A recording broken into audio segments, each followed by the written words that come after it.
नमस्कार। मैं हूं अजय कुमार। एक बार फिर आप सबका स्वागत है।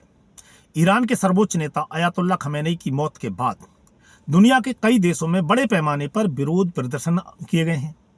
भारत में भी किए गए हैं। भारत में चाहे लखनऊ हो, चाहे दिल्ली हो, चाहे जम्मू कश्मीर हो, कर्नाटक हो, महाराष्ट्र हो, जहां जहां भारत में सिया समुदाय रहता है उसने विरोध प्रदर्शन किया है और अयातुल्ला खमेनी की मौत का जिम्मेदार अमेरिका को और इजराइल को बताया है।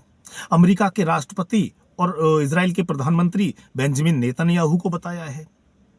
इसी तरह हमारे पड़ोसी देश पाकिस्तान में भी अयातुल्ला खमेनी की मौत के बाद विरोध प्रदर्शन किए जा रहे हैं। पाकिस्तान के कई शहरों में लगातार विरोध किया जा रहा है। कल कराची में जो यूएस काउंसलेट है उसमें एक भीड़ घुस जाती है और काउंसलेट के अंदर तोड़फोड़ करती है। बाद में उस काउंसलेट में आग लगा दी जाती है। उसके बाद कराची में दंगा फैल जाता है। दंगा फैलने के बाद उसमें 8 लोगों की मौत हो जाती है। इसी तरह लाहौर में, इस्लामाबाद में, रावलपिंडी में, तमाम शहरों में विरोध प्रदर्शन किया जा रहा है और वहां भी भारत की ही तरह लोग अमेरिका और इजराइल को अयातुल्ला खमेनी की मौत का जिम्मेदार बता रहे हैं। पर जहां तक मैंने रिसर्च किया है, जहां तक मैं समझता हूं कि अमेरिका और इजराइल तो अयातुल्ला खमेनी की मौत के जिम्मेदार हैं, पर एक तीसरा देश भी है। अमेरिका और इजराइल के साथ एक तीसरा देश भी है जो अयातुल्ला खमेनी की मौत का जिम्मेदार है। आज वो देश पर्दे के पीछे है, उस पर कोई उंगली नहीं उठा रहा है, पर भविष्य में जब कभी भी अयातुल्ला खमेनी की मौत की जांच की जाएगी कि अमेरिका को अयातुल्ला खमेनी की करंट लोकेशन कैसे पता चली, एग्जैक्ट लोकेशन कैसे पता चली जब उसने हमला किया था कि भाई अयातुल्ला खमेनी वहां पर है और हमला करना चाहिए इस समय, वो एग्जैक्ट लोकेशन अमेरिका और इजराइल को कैसे मिली।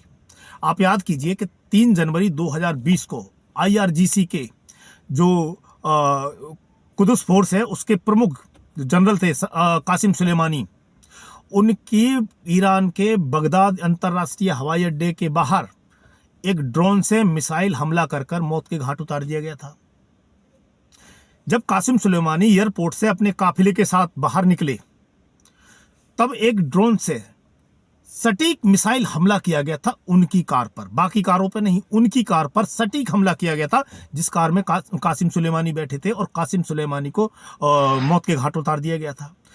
कासिम सुलेमानी की मौत के बाद सवाल ये उठा था कि कासिम सुलेमानी की एग्जैक्ट लोकेशन अमेरिका को कैसे मिली और अमेरिका ने इतनी सटीक लोकेशन पर हमला किया कि जिस कार में कासिम सुलेमानी थे उसी पर अटैक किया गया, बाकी किसी कार पर मिसाइल नहीं गिरी। जब थोड़ी छानबीन हुई तो उसके बाद पता चला कि कासिम सुलेमानी पर जिस समय हमला किया गया था उस समय उन्होंने एक घड़ी पहनी हुई थी। उस घड़ी में जीपीएस ट्रैकर लगा हुआ था। उस जीपीएस ट्रैकर की मदद से अमेरिका ने कासिम सुलेमानी की एग्जैक्ट लोकेशन का पता किया और ड्रोन से सटीक मिसाइल हमला किया जिसमें कासिम सुलेमानी की मौत हो गई। कहा जाता है कि कासिम सुलेमानी ने जो घड़ी पहनी हुई थी वो पाकिस्तान की तरफ से कासिम सुलेमानी को गिफ्ट की गई थी। अब आप अंदाजा लगा सकते हैं कि उसमें जीपीएस ट्रैकर किसने लगाया होगा। कहा जाता है कि वो अमेरिका से घड़ी पाकिस्तान आती है और पाकिस्तान की तरफ से वो कासिम सुलेमानी को गिफ्ट दी जाती है और उसी घड़ी से उनकी जो एग्जैक्ट लोकेशन है वो ट्रेस की जाती है और उनको मौत के घाट उतार दिया जाता है। अब आप समझ चुके होंगे मैं वो तीसरा देश कौन सा है जिसकी जिक्र कर रहा हूं, जिसकी बात कर रहा हूं। वो तीसरा देश है पाकिस्तान। अयातुल्ला खमेनी की मौत में कहीं ना कहीं पाकिस्तान का रोल जरूर निकलेगा, पाकिस्तान की भूमिका जरूर निकलेगी, क्योंकि अमेरिका का पिछला गू बना हुआ है इस समय पाकिस्तान बहुत ही कंगाली के दौर से गुजर रहा है। उसको पैसों की जरूरत है, डॉलर की जरूरत है जो उसको अमेरिका दे सकता है। अभी अयातुल्ला खमेनी पे हमले से पहले ही अमेरिका के राष्ट्रपति डोनाल्ड ट्रंप ने पाकिस्तान के जो आतंकवादी जनरल है, पाकिस्तान का जो आतंकी फील्ड मार्शल है आसिफ मुनीर, उसकी तारीफ की थी और पाकिस्तान का जो आतंकवादी प्रधानमंत्री है शहबाज शरीफ, उसकी भी तारीफ की थी और यह उम्मीद जताई थी कि ईरान युद्ध में पाकिस्तान अमेरिका का साथ देगा। हालांकि पाकिस्तान ने अपने जो सैन्य अड्डे हैं, जो उसका एयरवेज अड्डे हैं, वो अमेरिका को इस्तेमाल करने नहीं दिए हैं। अमेरिका को हमला नहीं करने दिया गया है पाकिस्तान से ईरान पर इसका मतलब ये नहीं है कि पाकिस्तान इस हमले में शामिल नहीं है। तमाम खुफिया जानकारी, तमाम जासूसी पाकिस्तान की तरफ से ही ईरान की जा रही है और उसी की वजह से अयातुल्ला खमेनी की एग्जैक्ट लोकेशन अमेरिका पता कर पाया, इजराइल पता कर पाया। अब जो लोग ये समझते हैं कि पाकिस्तान मुस्लिम उम्मा का बहुत भरोसेमंद साथी है और वो मुसलमानों के हित की बात करता है, तो जो भारत में मुसलमान है या दुनिया में कहीं भी मुसलमान है, उनको एक बात लिख कर रख लेनी चाहिए कि पाकिस्तान किसी का सगा नहीं है।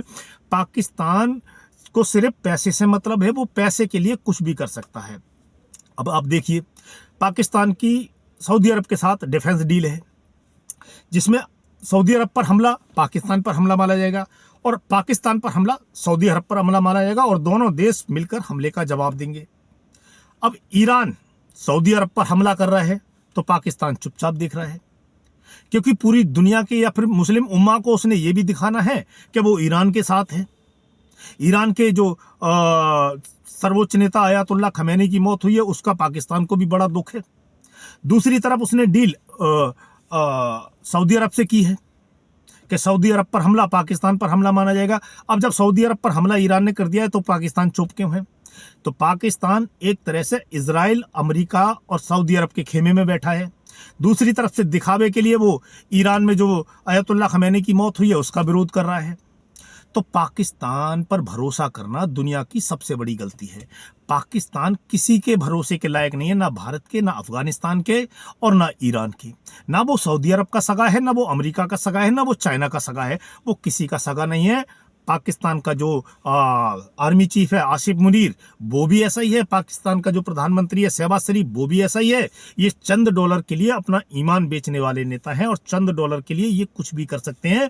और इन्हीं लोगों ने अयातुल्ला खमेनी की मौत का सौदा किया होगा अमेरिका के साथ। इसी वजह से ईरान में अमेरिका सटीक हमला करने में कामयाब रहा और अयातुल्ला खमेनी को मौत के घाट उतारने में कामयाब रहा है। इसमें पाकिस्तान का बहुत बड़ा रोल निकलेगा आने वाले समय में। मेरी बात को आप लिख कर रख लो। तो अमेरिका और इजराइल के साथ तीसरा देश शामिल है अयातुल्ला खमेनी की मौत में। तो आज के वीडियो में इतना ही, मिलते हैं आपसे अगले वीडियो में। तब तक के लिए जय हिंद, जय भारत।